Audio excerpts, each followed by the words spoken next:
இன்றைய காலகட்டத்தில் நம்ம பார்க்குறோம், அமெரிக்கா, இஸ்ரேல், ஈரான் என்ன மாதிரி சண்டை போட்டு ஜனங்களை கஷ்டப்படுத்துகிறாங்கன்னு பார்க்குறோம்.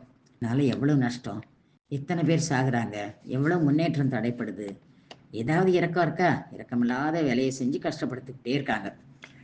பார்க்க போனால் பழைய காலத்தில் கொஞ்சம் தேவலாம் போல தான் தோணுது. சிறந்த மன்னர்கள்லாம் ரொம்ப சிறப்பாக அதை கையாளுறாங்க. யாரும் படையெடுத்து வந்தால் கூட மக்களோட மைண்ட் செட்டை முதல்ல சரி பண்ணுறாங்க. மக்களோட ஹெல்ப் இருந்தால் தான் சரி பண்ண முடியும், எந்த சண்டையும் மீட் பண்ண முடியும் அப்படின்னு. இப்போது சேதாரத்தையும் ரொம்ப குறைக்கிறாங்க. மாறு வேஷத்தில் நாள்தோறும் வெவ்வேறு பகுதிகளுக்கு செக்கிங் போகிறாங்க.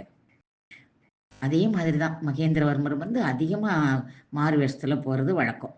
அதனால தான் அவருக்கு விசித்திர சித்தர் அப்படின்னு ஒரு பட்டமும் கொடுக்காங்க. சரி, இன்னைக்கு கதைக்கு வருவோம். மகேந்திரவர்மர் ஆயனர் சிவகாமிக்கு கொடுத்த ஒரு சிங்க முத்திரையை என்ன செய்கிறார், நாகநந்தி அவங்களுக்கு தெரியாமல் எடுத்துடுறார், திருடிகிட்டே போயிடுறார். ஏன்னா அவர் ஓடணும், அவசரத்துக்காக அவர் எடுக்கிறார். மகேந்திரவர்மரும் தெரிஞ்சுட்டு தான் கொடுக்குறாரு, தெரிஞ்சுதான் அங்கே வைக்கிறார். நாகநந்தி எங்கேயோ ஒளிஞ்சிக்கிட்டு இருக்காரு, எடுத்துகிட்டு வரட்டும் அப்படின்னு சொல்லி தான் கொடுத்துட்டு வர்றார். நாகநந்தி என்ன செய்கிறாரு, அதை எடுத்துட்டு நம்ம வேகமாக போகணும்னு சொல்லி காஞ்சிபுரத்துக்கு வேகமாக பிரயாணம் பண்ணுறார். பல்லவ சேனைகளை வெளியில் கொண்டு வந்துடணும், காஞ்சிபுரத்துக்குள்ளே இருக்காங்க, வெளியில் கொண்டு வந்துட்டான்னா நம்ம சளுக்கிய மன்னரோட படையோட மோத விட்டால் நல்லா தோற்று போயிடுவான். அந்த வேலை தான் செய்யணுன்ட்டு திட்டமிட்டு ஓடுறார். படு வேகத்தில் போகிறார். அரண்மனைக்கு போய் சேரணுமே வேகமாக அப்படின்னு போகிறார்.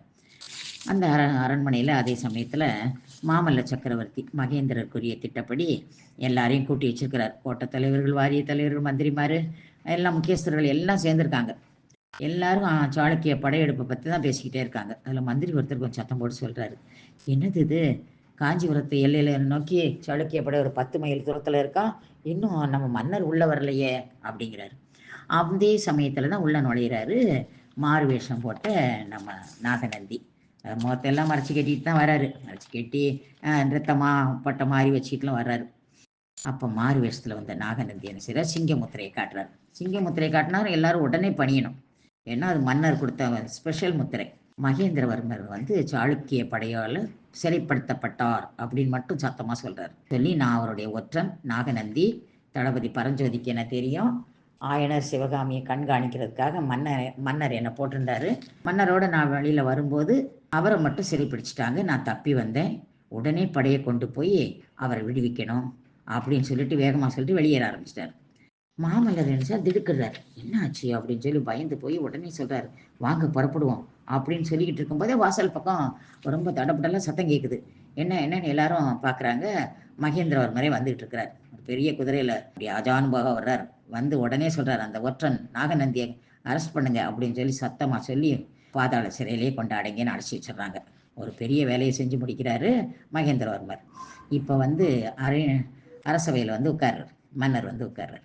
எல்லாரும் ஜெயகோஷம் செய்கிறாங்க. டேப்பா எவ்வளோ பெரிய காரியம் செய்கிறாருன்னு எல்லாரும் அவரைய ஆரவாரம் செய்கிறாங்க.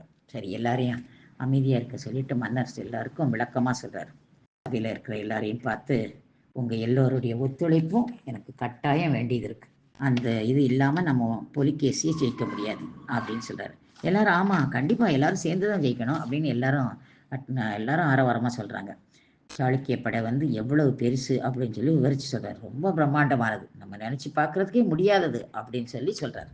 சொன்ன உடனே மாமல்ல சக்கரவர்த்தி எழுந்திரிச்சு சொல்கிறார், எவ்வளோ பெருசானா என்னப்பா, வெற்றி அல்லது வீர மரணம் தானே நமக்கு அப்படிங்கிறார். மன்னர் சொல்கிறாரு, அது உண்மைதான், ஆனால் நம்மளால் முடிஞ்ச அளவு காஞ்சிபுரத்தை காப்பாற்றணும். ஏன்னா காஞ்சிபுரம் ரொம்ப அழகாக இருக்குன்னு நம்பி தான் அவர் படையெடுத்து வர்றது. அவங்க படையெடுத்து வந்தால் வர்ற வழியில் ஏற்கனவே வைஜெயந்தின்ற ஊரை, ஒரு நகரத்தையே கொளுத்தி விட்டுட்டே வந்திருக்காங்க. யாரும் வசிக்க முடியாமல் கொளுத்தி விட்டுட்டு வந்துட்டாங்க. அந்த மாதிரி காஞ்சிபுரத்துக்கு நேரிட்டால் என்ன செய்யறது?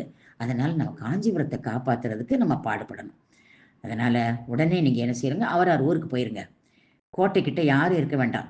சாளுக்கிய படை எவ்வளோ நாளைக்கு முற்றுகையிடுதுன்னு பார்த்துருவோம். எல்லாத்தையும் நம்ம ரெடியில் தான் இருக்கிறோம், அதனால் உடனே ரெடி ஆகும் அப்படிங்கிறாரு. உடனே எல்லாரும் நிச்சயமாக செய்வோம் அப்படிங்கிறாங்க. நிச்சயமாக தயார் செய்கிறோம், தயாராக எல்லாரும் வேலை செய்வோம் அப்படிங்கிறாங்க.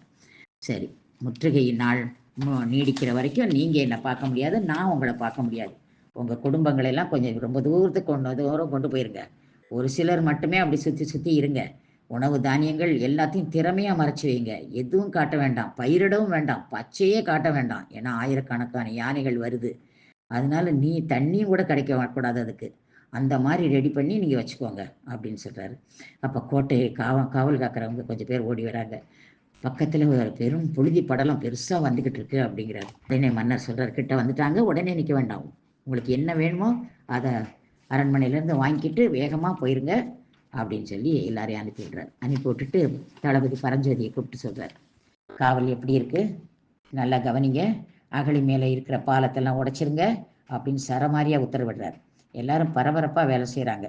உடனே மகேந்திரவர்மர் வேகமாக போய் ஒரு ராஜவிகாரம்னு ஒரு இடம் இருக்குது, அந்த இடத்துல ஒரு ரகசிய சுரங்க வழி இருக்குது, அதையும் போய் அடைச்சிட்டு வர்றாரு. சளுக்கிய படையோ ரொம்ப ஆரவாரத்தோடு வருது, ஏகப்பட்ட இது வருது, எதிர்த்து போராட தயாருங்கிற மாதிரி வருது. கோட்டைக்கிட்ட வந்து சேர்றாங்க. எல்லாரும் இது எல்லாத்தையும் அடைச்சிட்டு எல்லாரும் உள்ளே போயிடுறாங்க, வெளியில் போகிறவங்க போயிடுறாங்க. அன்னையிலேருந்து இப்போ ரொம்ப முற்றுகையிடுறதுக்கு சாளுக்கிய படை தயாராகிருது.